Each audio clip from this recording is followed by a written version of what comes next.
Well, I look from one shining morning face to another. Hi.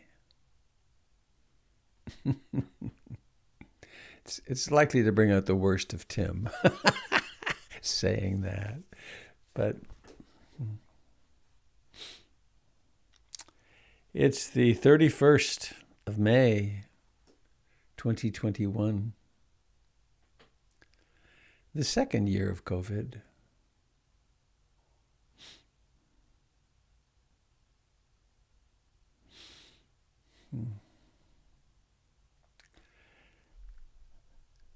I'm Robert Beatty. I'm coming to you from Portland, Oregon. It's a beautiful sunrise this morning, sunny day. Have a little adventure ahead of me today. I've rented a 17-foot U-Haul truck to move my daughter Tara about a mile. There'll be lots of people to help, fortunately. She sprained her ankle yesterday. She go to great lengths to get out of carrying things.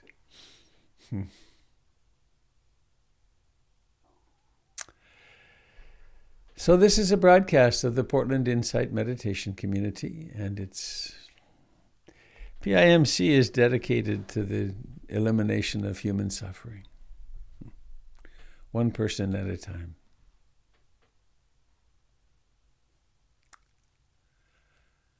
And I'm aware this morning I've been up quite a while, and I spent a little time on the box, the electronic box, and I'm reminded that this is the 100th anniversary of the Tulsa massacre, and that it was one of many, and that this time of reckoning, this time of coming to consciousness about slavery and racial injustice in our country is really important. It brings, for me, new life to our diversity, inclusion, and equity process at PIMC. So here, how fortunate we are, how incredibly fortunate to have all the privilege we do, to have these electronic boxes, to have the capacity to be here together. So I have a poem tangentially related in honor of this day as well, Memorial Day.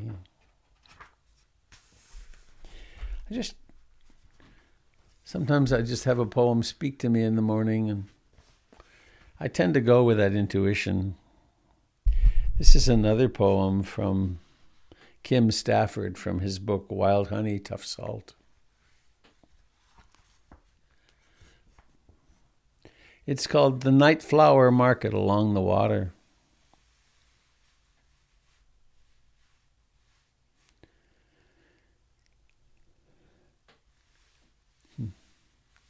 Ho Chi Minh City,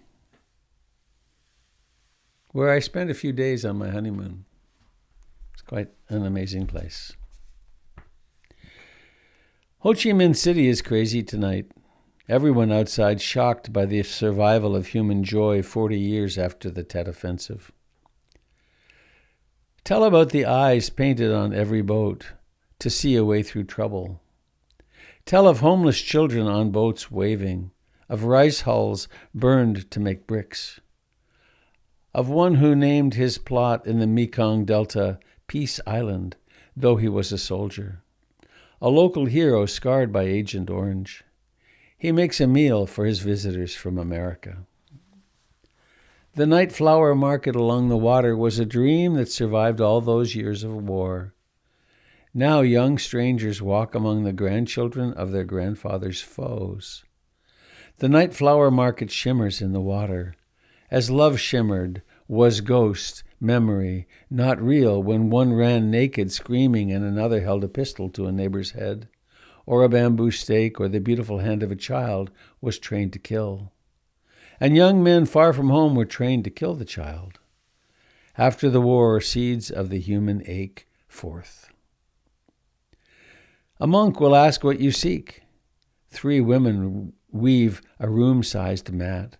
A girl will gaze as the boat passes. What is inside our silence as we gaze and wonder at the beauty we bombed? Not knowing that after 40 years this night would greet us with the flower market along the water, both sides lucky, together now in this world. Finding our way to love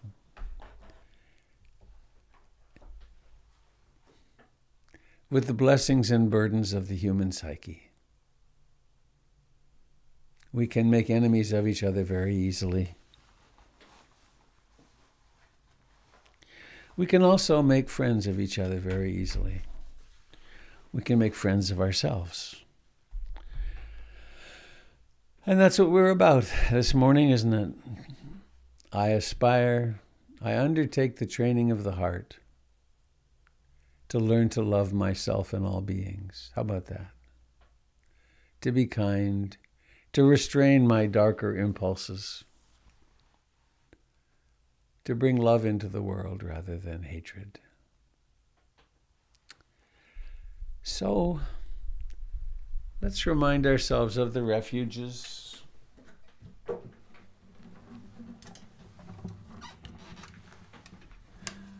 We could take refuge in money and power and control, limiting people's right to vote.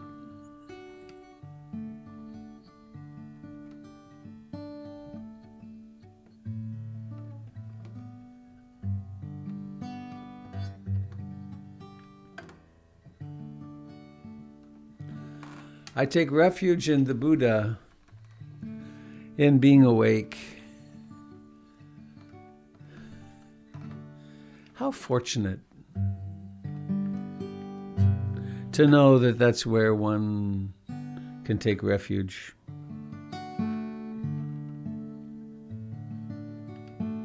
I take refuge in the Dharma, in the elegant teachings of the Buddha. I've been swimming in them for 50 years now. The connections are so complex and exquisite. Everything supports everything else, which is, of course, how it would be about the way it is. And I take refuge in the Sangha, the community of practice.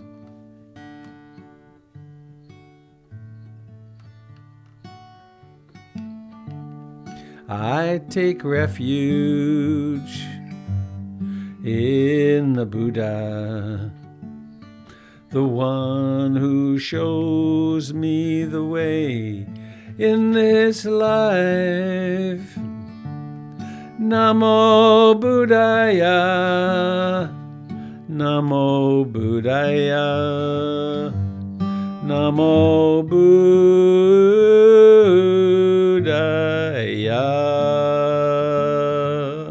I take refuge in the Dharma, the way of understanding and love.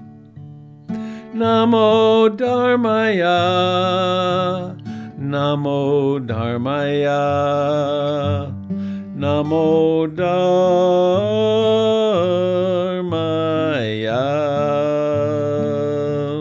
I take refuge in the Sangha, the community of mindful harmony.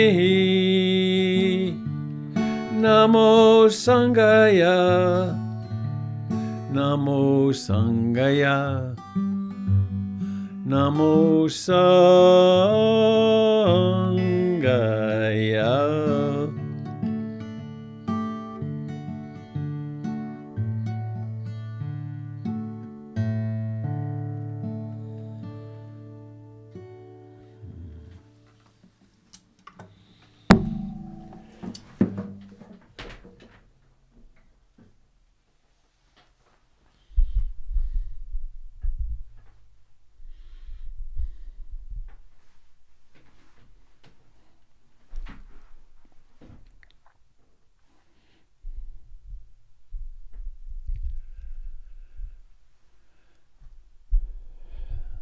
Well, my dear friends, we have arrived right here, and right now.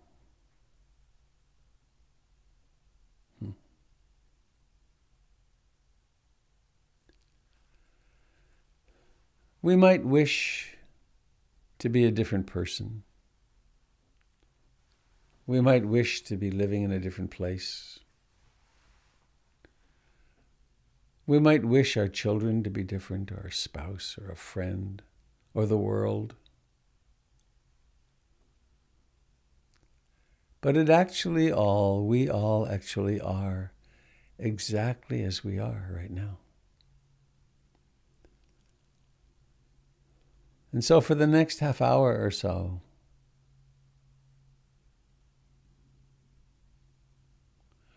we don't have to change anything. We can incline ourselves towards a little more concentration, perhaps, for orientation.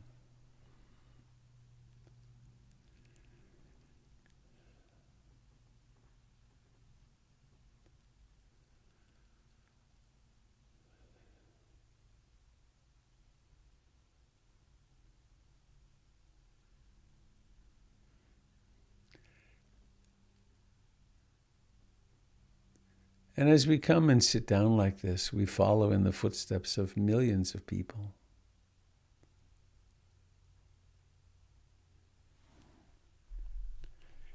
Because human beings have had the same longings and aspirations since the beginning.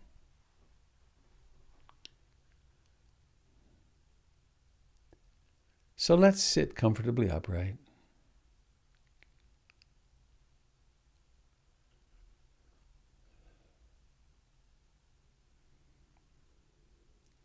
And let's notice the miracle of consciousness.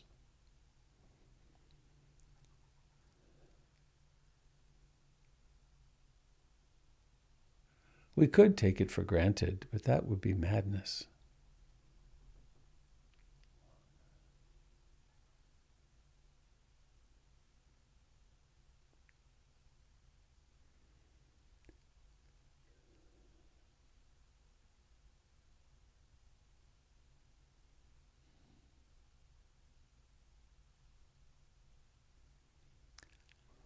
And let us notice that there is a body sitting here.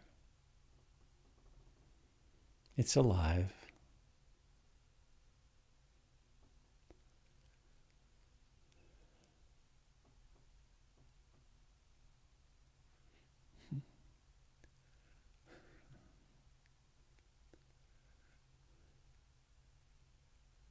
What if it's true that we are the universe having taken birth as a body?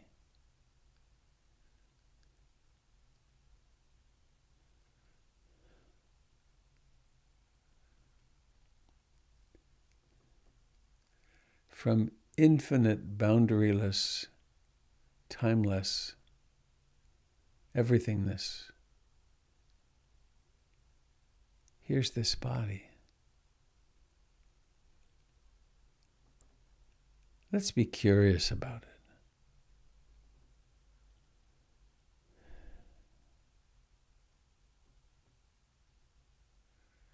Let's notice the life in the fingers and hands and arms.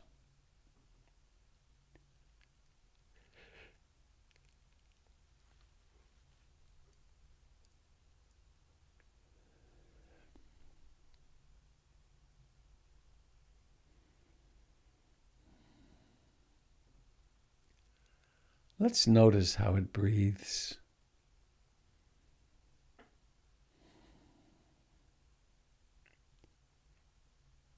It breathes in and it breathes out.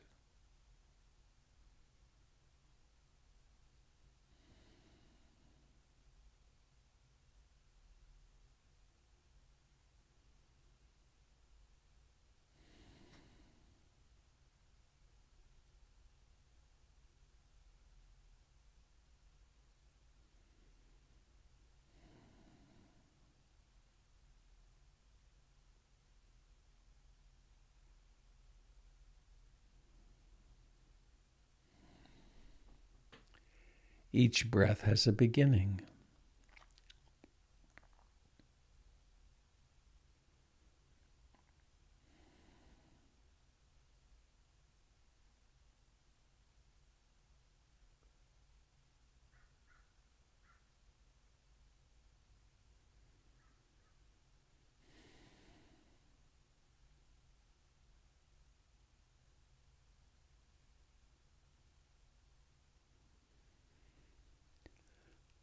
The beginning leads to the rising of the chest and abdomen,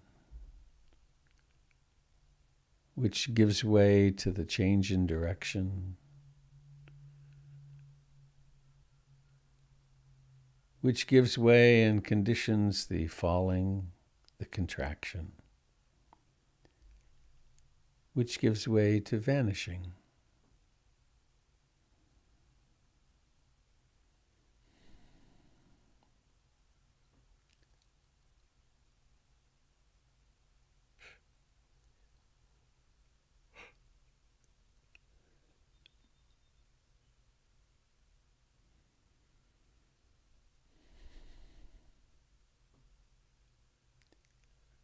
And of course, there may well be thoughts.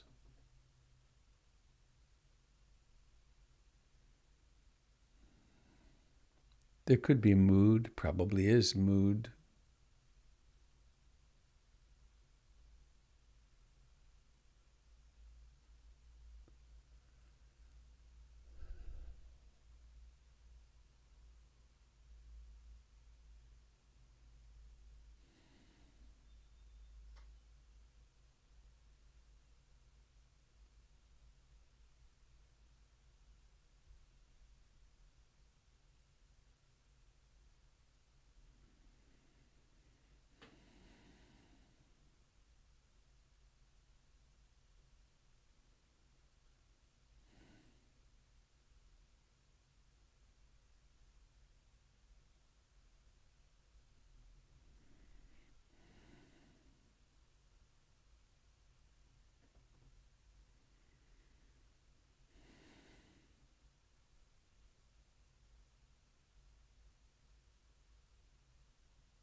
The human mind has such powerful tendencies toward manifesting variations of greed, hatred, and delusion.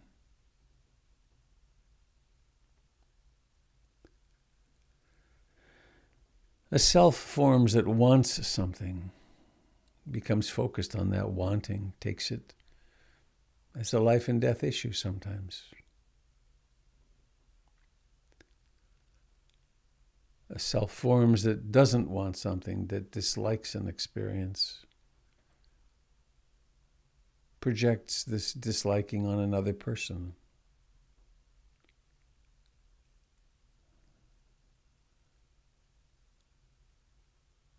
And we simply take things that are not real to be real.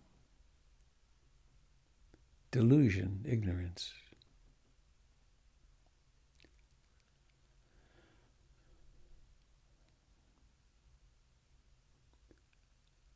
And this is the practice of awakening from the dreams,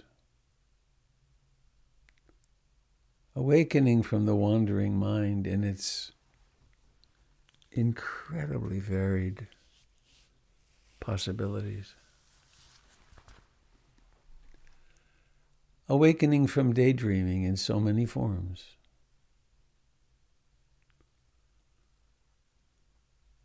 Recognizing the truth of fear, of loneliness, of the 5 hindrances.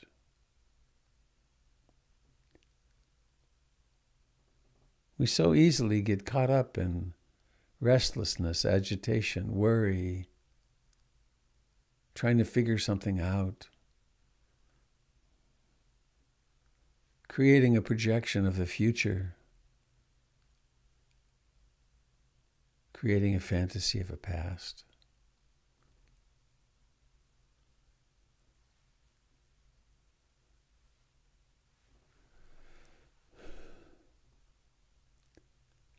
And in practice, it's so remarkably simple. Be here now. Be here with this breathing in right now. Devote yourself to this moment. There never will be another moment. There's just this one. Always.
Each breath comes into being and disappears. Each thought comes into being and disappears.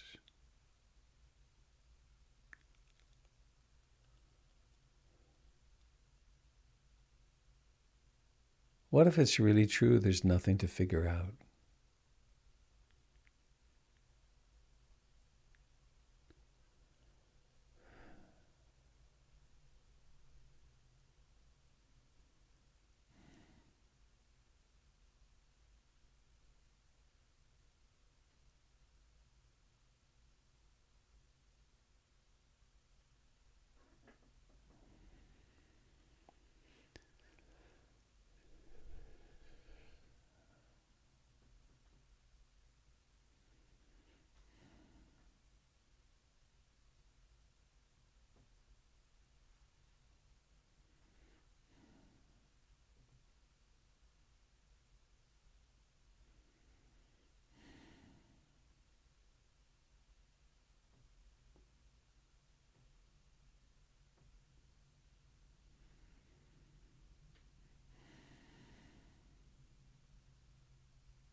Noticing those moments when awareness returns. It doesn't matter how long the wandering mind is or how profound. They can be totally convincing in half a second.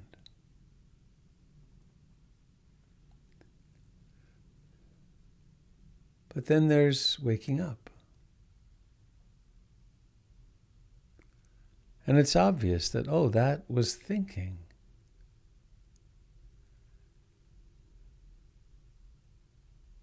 Look at that. The mind is rehashing that old conversation or planning what to say next time. Or look how it's worrying over that familiar this or that.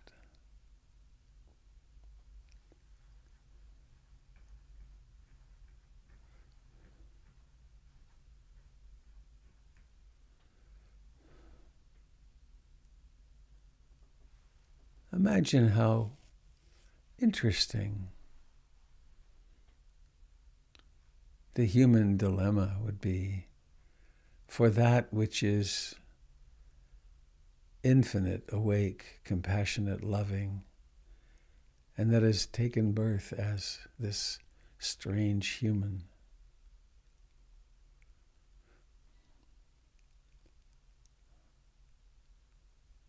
Look how it thinks, look how it worries, look how it plans. All these ways it suffers.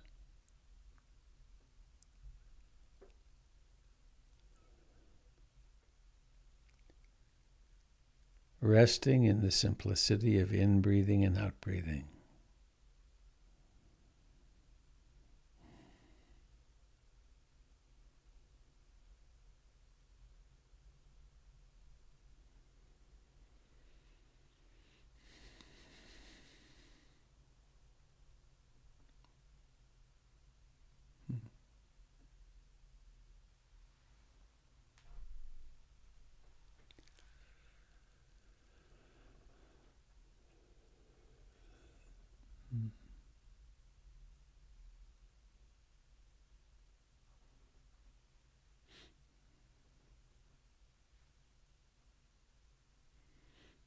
And let's now use our imaginations a little bit. What a strange, amazing thing. It can conjure up thoughts, images. It does it all the time. But let's use it intentionally.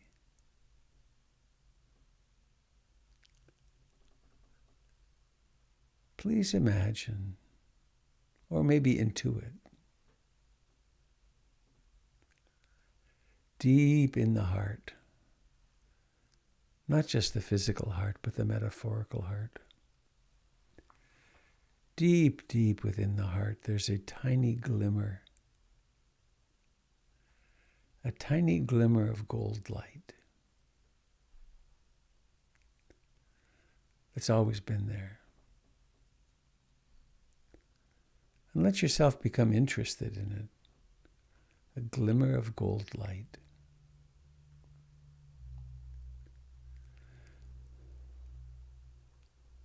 And imagining that it grows in size a few thousand times. And it becomes the tiniest speck, as big as a grain of sand. And you discover that it's shaped exactly like you. It's the Buddha or Kuan Yin or Mary or Jesus or some archetypal chosen ideal. And imagine, tune in to the fact that this golden archetypal figure is a conduit for love into you and into the world.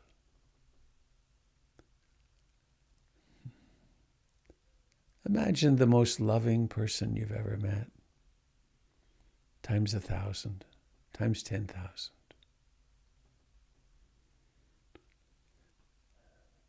Let yourself get in touch with one of those times when you really were love.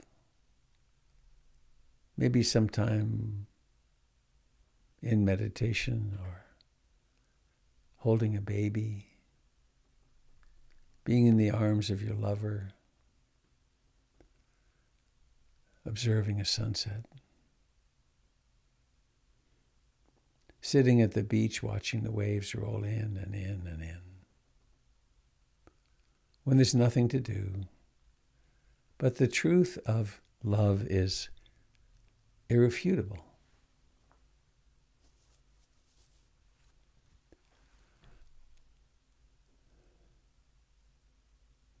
And letting this golden being radiate, putting down your resistance to receiving. And for some of us, it would be perhaps in the form of words. In others, it would be quite kinesthetic. Still others, it would be the vision, the image. Letting the rays of love flow from this golden being into your body, this body that you take to be yours for a time, down into the solar plexus, into the legs, into the feet, up into the chest, shoulders, upper arms, elbows, forearms, hands,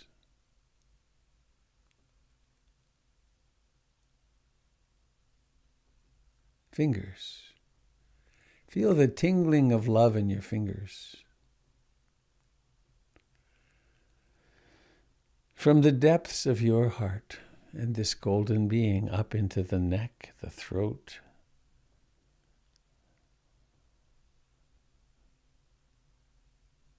the cheeks, the sinuses, the tongue, the eyes, the forehead, the scalp, the ears,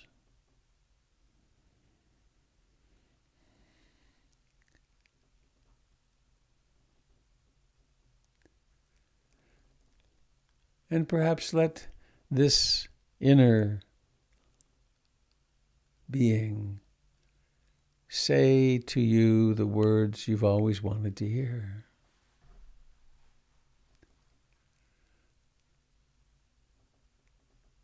Be bold.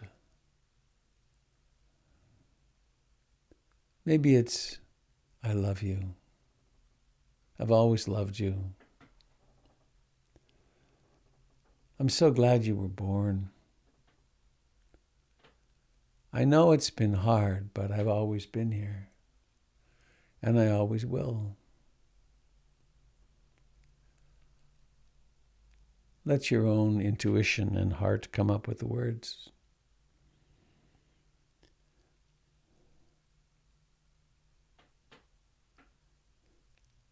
Let the healing, loving energy of this inner being flood into anywhere where you experience dis-ease, into your allergies or your asthma or your sore knee or your serious illness, or into your broken heart. Let it flow into anywhere that you cherish anger or resentment. Let it be like the tide.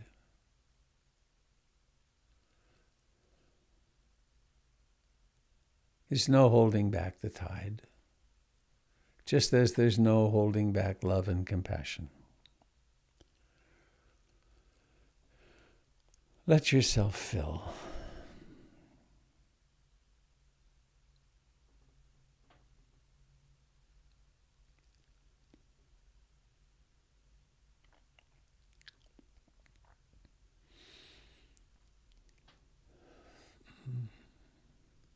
And there may be some clinging, some self-hatred, some sense of not being worthy of being loved, some lack of forgiveness.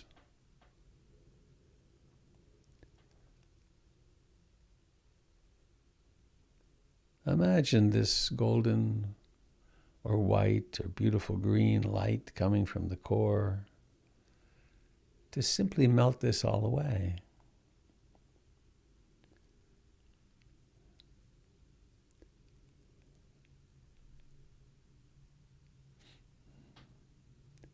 Acknowledging that every human being is complex and convoluted and imperfect. Every human being has done things they wish they hadn't, or not done things they wish they had.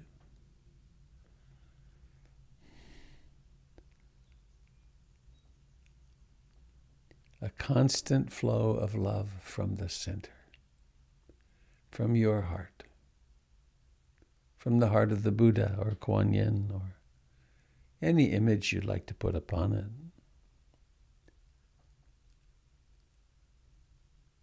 Of course, there is no gender to this love, but we can form it archetypally into whatever it is we need. Maybe you really need the love of the mother. Maybe the love of the father is really needed. Or perhaps the infinite love of the Buddha, beyond all gender, beyond all beginning and ending.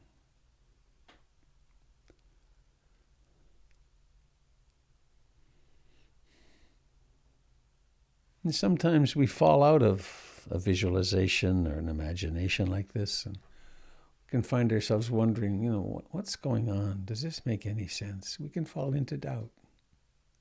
Of course. So we make room for that too.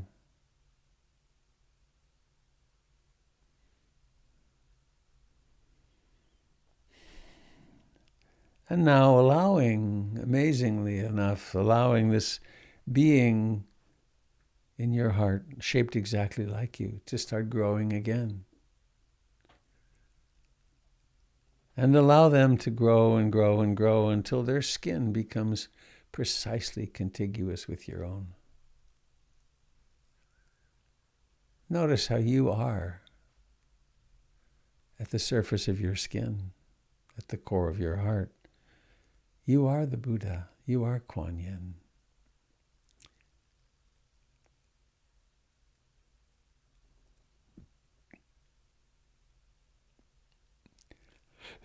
And you are radiating out into the world the most beautiful, loving blessings.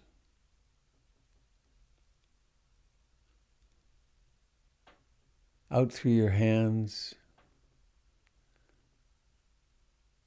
through your shoulders, through your heart, through your back, through your eyes, through your every pore in your body, every surface, radiating out to the front of you and behind you and to left and right and above and below. May all beings know they're loved. I love all beings. May all beings be free from all forms of suffering.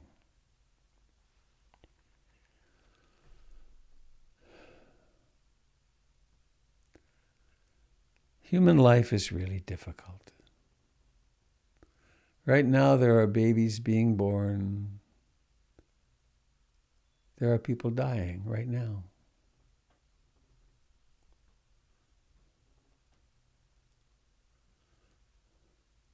People are fighting right now. People are making love right now. People are finding resolution to ancient problems and starting new problems right now. People are hungry. People are overfed.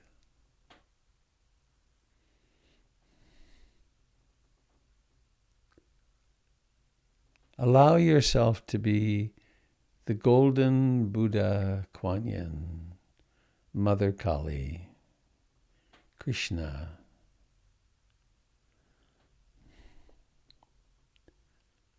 Mary, radiating in all directions. from your natural state, radiating to the east and the west, the north and the south, above and below. Effortlessly, may all beings know happiness, the causes of happiness.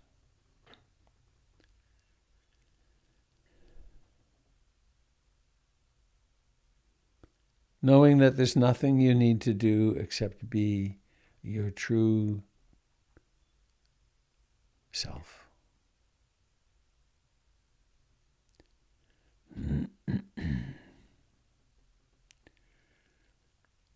And bringing this loving energy now to the members of our group who are here right now. In a few moments, noticing, oh, and you can stay, we can stay radiant like this, where our whole being is radiating, or this golden, beautiful, archetypal being can once again shrink down and take its rightful place in the throne of our hearts, always available. And let's think a kind thought for the members of our group, those that are here right now and those that are sometimes here. Realizing how much power exists in you to love. And then as you're ready, noticing the intention to let your eyes open. And then see with the eyes of blessing. See with the eyes of compassion. Seeing.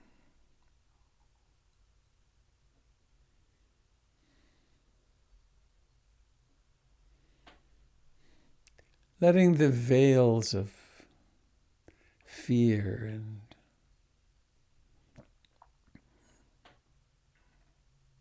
selfishness fall away.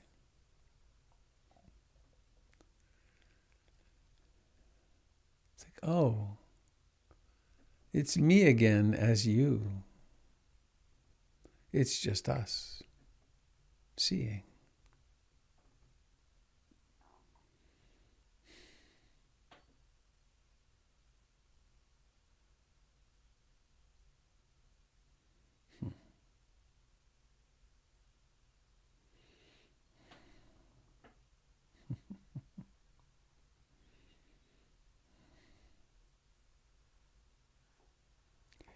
If we were all in one room right now,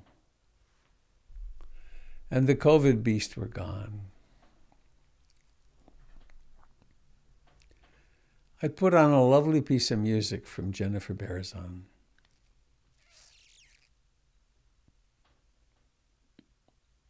A chant, may all beings be happy. And then I'd encourage us to stand. You could stay sitting if you want, of course. But to stand and mill about the room. And maybe greet each other, left hand up, right hand down. We'd actually touch, imagine that. I like to do it. I like to approach the person with my eyes downcast and put out my hands, and then hands, there's contact. And then to let the eyes rise. And then to invoke, to say a very simple thing, which could be, I see you. I see you, which of course we can do right here. I see you.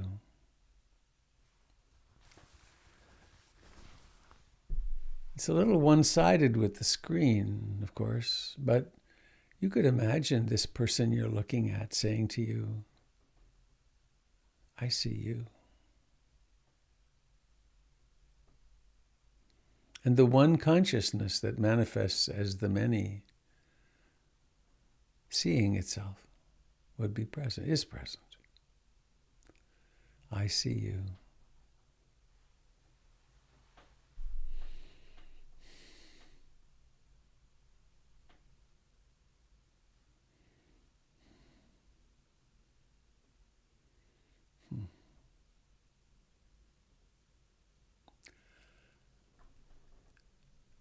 And we could do this for a long time.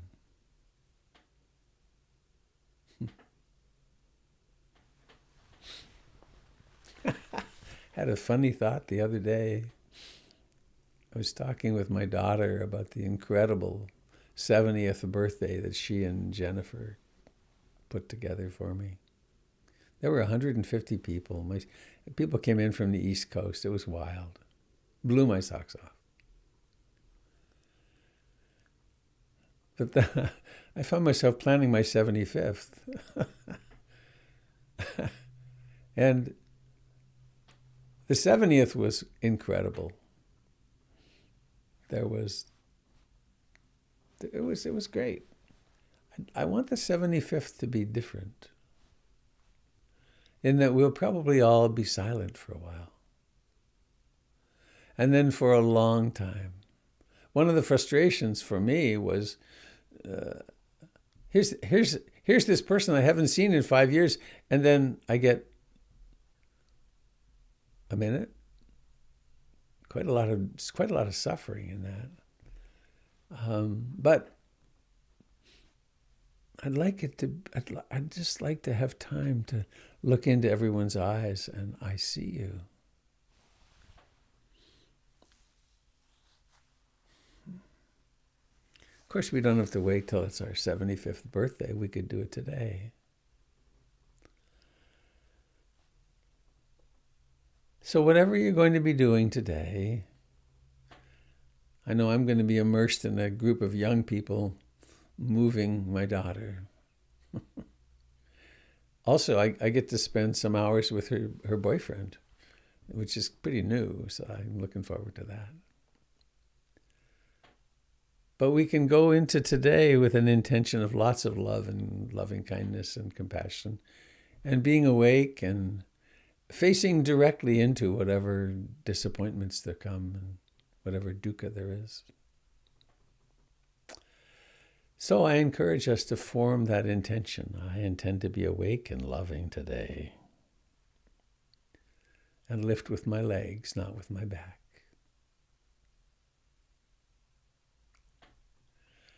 So I have a couple of announcements. One is, I'm going to start talking about this more. It looks like Hollyhock is on, maybe on.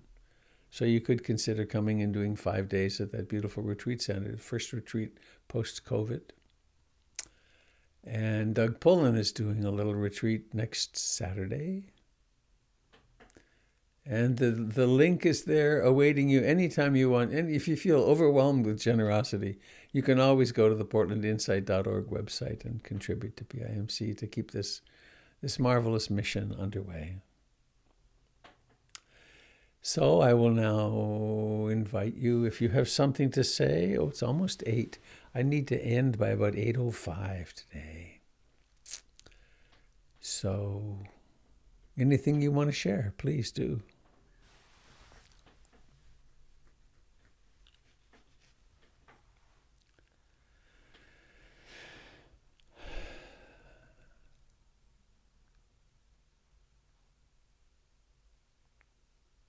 I just realized I'm kind of excited. Oh, I get to drive a 17-foot truck today. I always feel so powerful.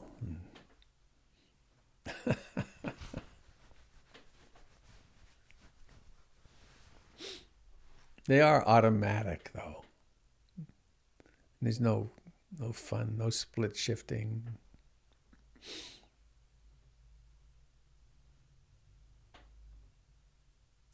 Hi, Robert. It's Catherine. Hello, Catherine. Hi. I just had a question. I love the imagery of the left hand up and the right hand down. Yeah. What does that mean? You know, it's from my Sufi training. When you're standing in a circle, when you're holding hands, if you reach out with your left palm up and your right palm down, if nothing else, it facilitates everyone joining hands easily. All that flutter, it's like who's in, who's. But I'm sure there's something that some people say that's very energy. The left hand is receptive and the right. Who knows?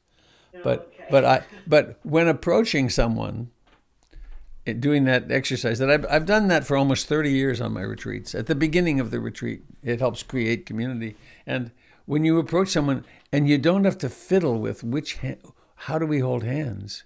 It's just clunk. Okay. And I learned it first, I think, in what we used to be called Sufi dances, and now they're called the dances of universal peace. And when you are in the course of an afternoon or an evening, when you're going to join hands 150 or 200 times with someone, it really makes it smooth. You come out of the turn and you go clunk. And you come out of the turn. And so it's very practical, but I'm sure there's I'm sure people have done all kinds of things with it. I have seen statues and imagery of that, and I didn't know what it meant, but yeah. I think yeah. Yeah, thank you.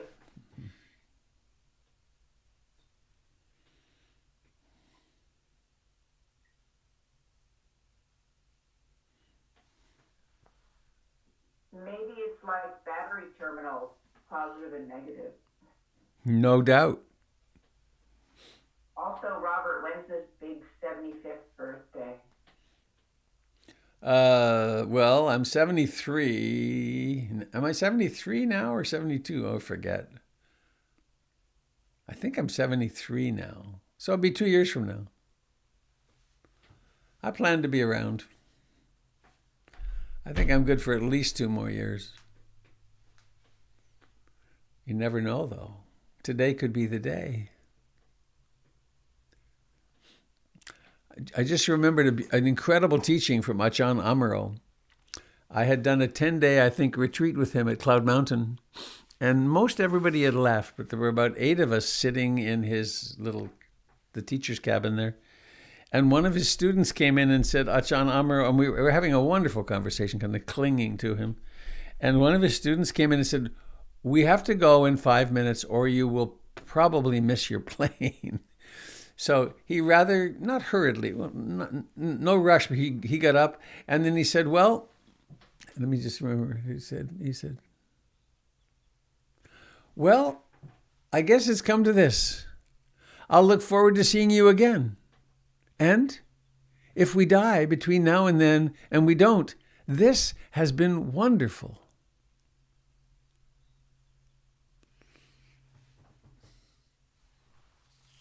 Which, it's true, isn't it?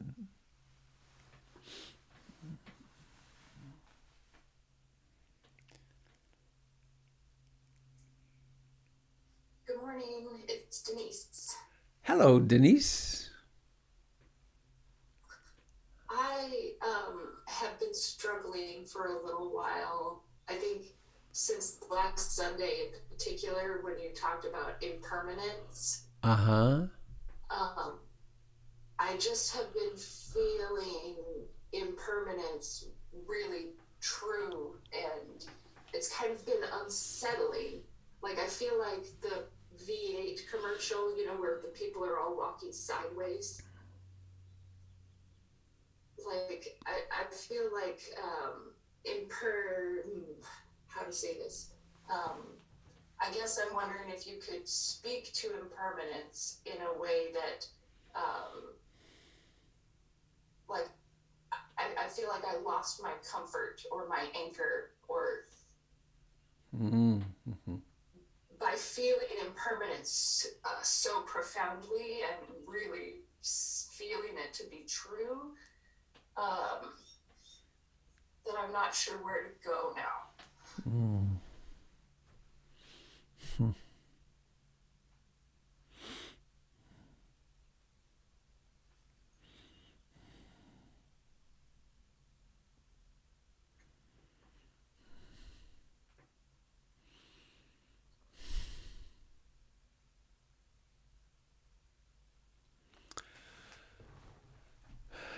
If we were sitting together and close enough, I would ask you, can I hold your hand? And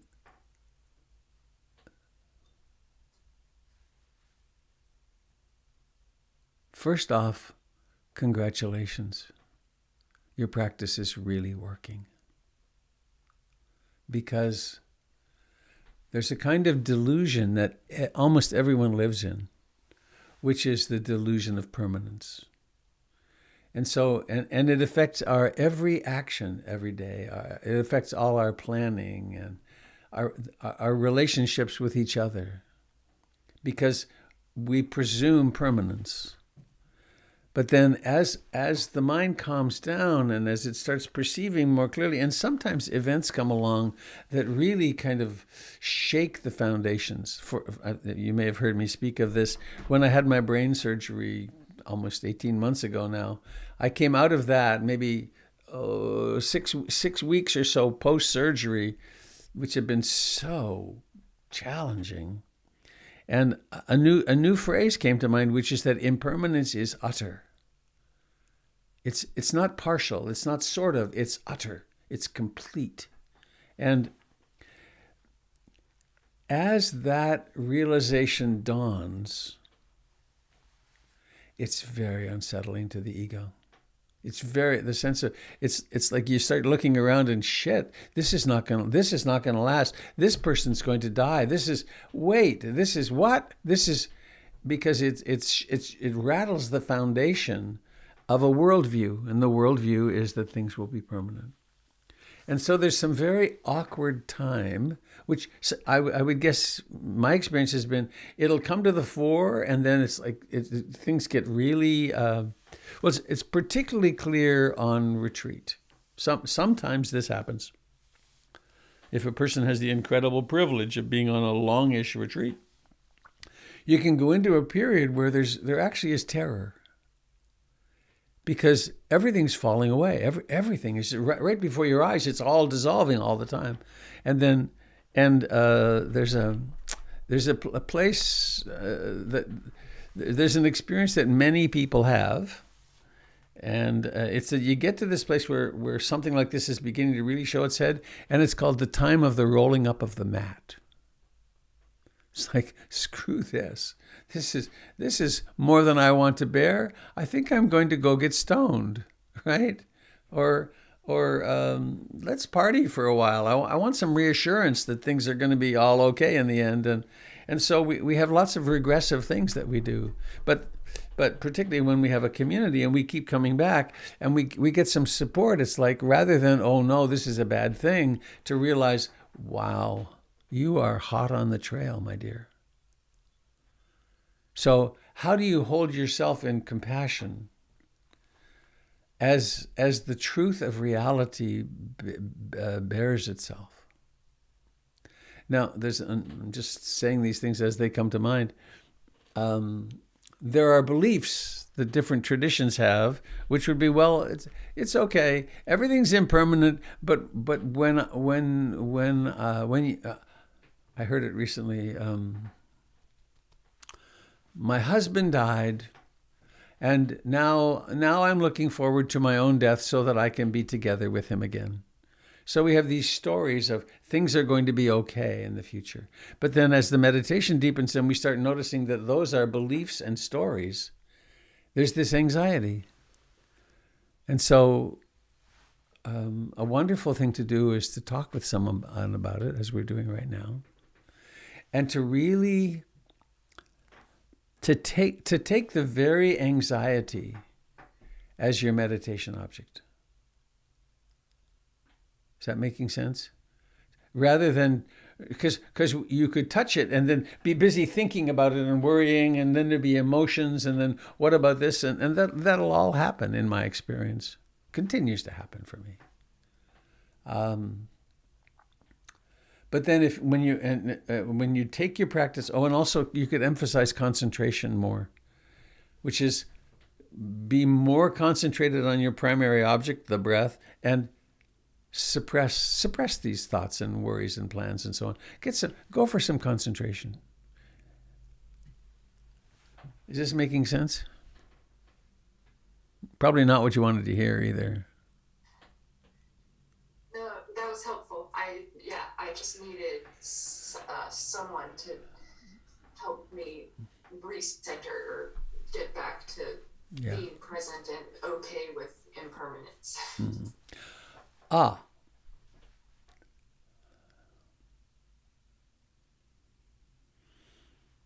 And the direction it leads in is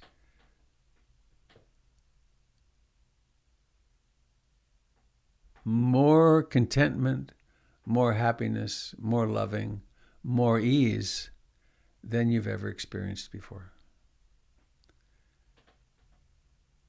As we rest in reality and that which we truly are becomes more and more apparent to us, then the roots of all the fear begin to dry up.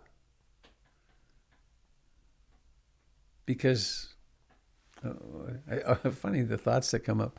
Ram Dass used to channel, at a certain point, he channeled this disembodied being called Emmanuel.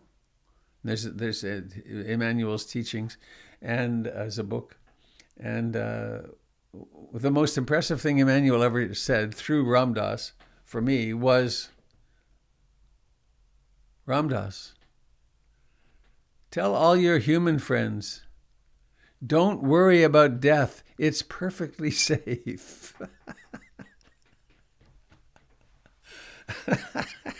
What do you do with that? Everything's impermanent. He says it's like taking off a tight shoe, right? Right. Yeah. So, Denise, how's that?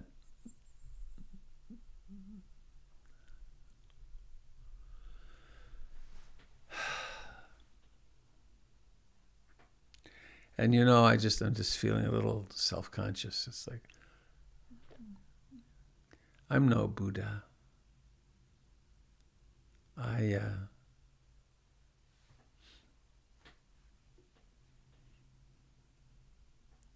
When I think of my children dying,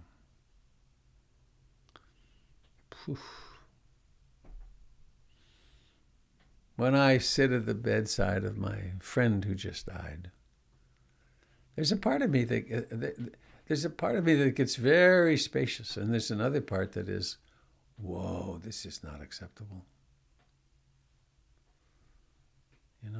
So I think we need to join hands and support one another through such times.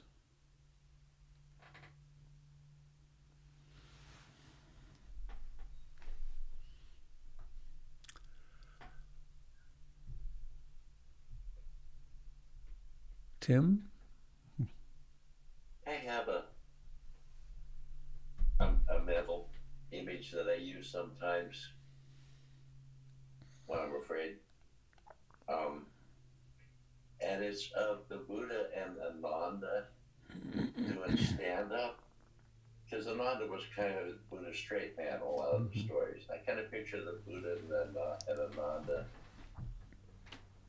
on the stage doing stand-up, and the Buddha says to Ananda, well, Ananda, I've got some good news and some bad news. Which one would you like first? And Ananda says, well, let's have the bad news. The Buddha says, the bad news is that everything changes. And he says, oh. He says, okay, well, what's the good news? He said, the good news is that everything changes. That's good. Mm. Everything changes.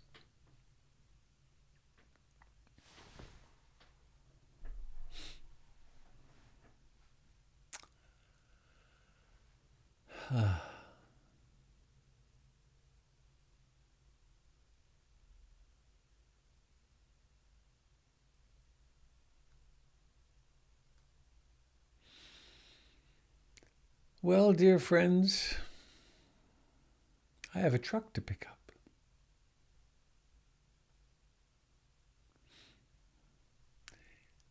Feels like we are just kind of landing and could go pretty darn deep here.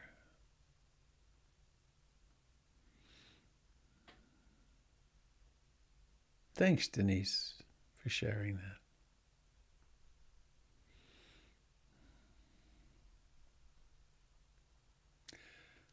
The spiritual journey is requires a lot of bravery.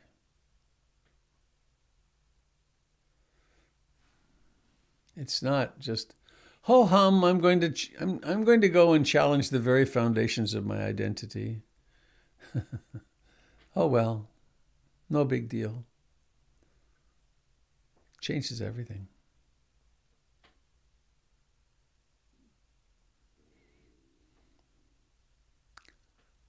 Well,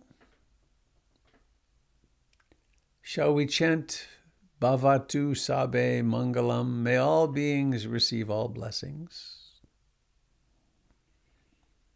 Please unmute if you wish, and I will look forward to seeing you tomorrow.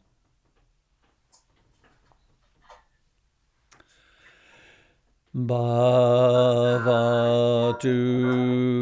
Sabe Mangalam. Bhavatu Sabe Mangalam.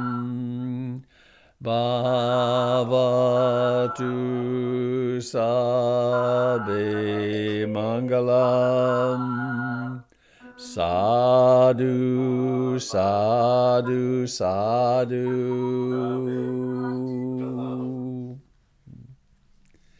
Goodbye, beautiful people. Have a lovely day today, a loving day, and see you soon. Thanks, Robert. Bye, Sangha. Bye-bye. Thanks, Robert.